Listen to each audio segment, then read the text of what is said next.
The pilots could see the runway clearly. Then, in less than 10 seconds, it completely disappeared. A massive wall of rain had just swallowed the airport, and the aircraft was already descending. The wide-body jet was approaching a coastal airport after a long international flight with over 300 passengers on board. The weather had been challenging but manageable. The aircraft was fully configured for landing. Landing gear down, flaps set. Everything looked completely normal inside the cockpit.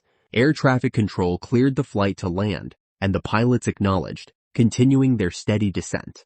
1,000 feet, stable. 800 feet, still stable. Then the weather changed fast. A huge curtain of rain moved directly across the runway, and visibility collapsed almost instantly.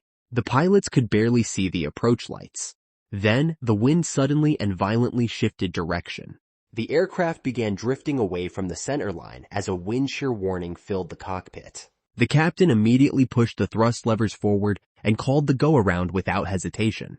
The engines roared and the nose lifted. But seconds later, a powerful gust slammed into the aircraft. The right wing dropped suddenly. Passengers felt the airplane roll sharply through the violent storm. The pilots reacted instantly, calling positive climb and commanding gear up as they climbed away.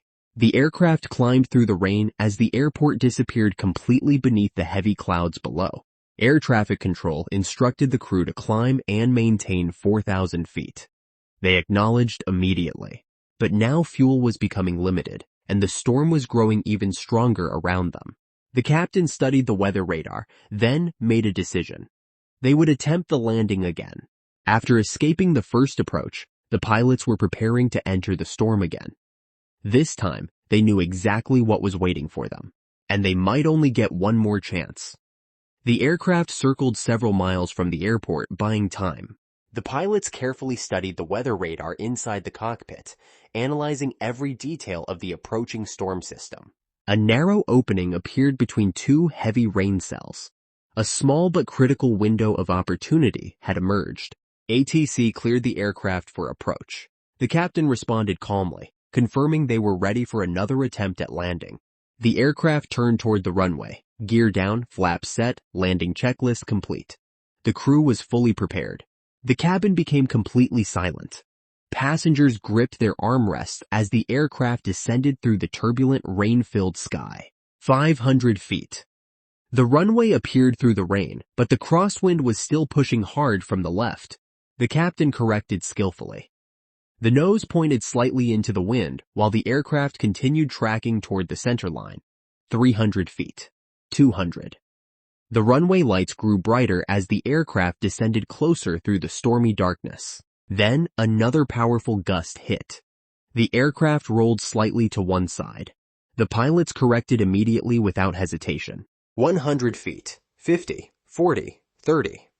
The aircraft straightened just above the runway surface, perfectly aligned with the center line. 20 feet. The throttles pulled back. The main landing gear touched down hard. Smoke burst from the tires instantly, but the danger was not over yet. The crosswind pushed violently against the enormous tail of the aircraft. The pilots applied reverse thrust. Spoilers deployed across the wings. The aircraft held its center line through the powerful winds. Speed dropped rapidly, 80 knots, 60 knots.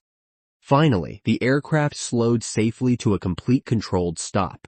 Inside the cabin, passengers erupted in applause. After two approaches, violent winds, and a terrifying go-around, Flight 728 was finally safe. For the pilots, it was a powerful reminder that sometimes the safest landing begins with deciding not to land.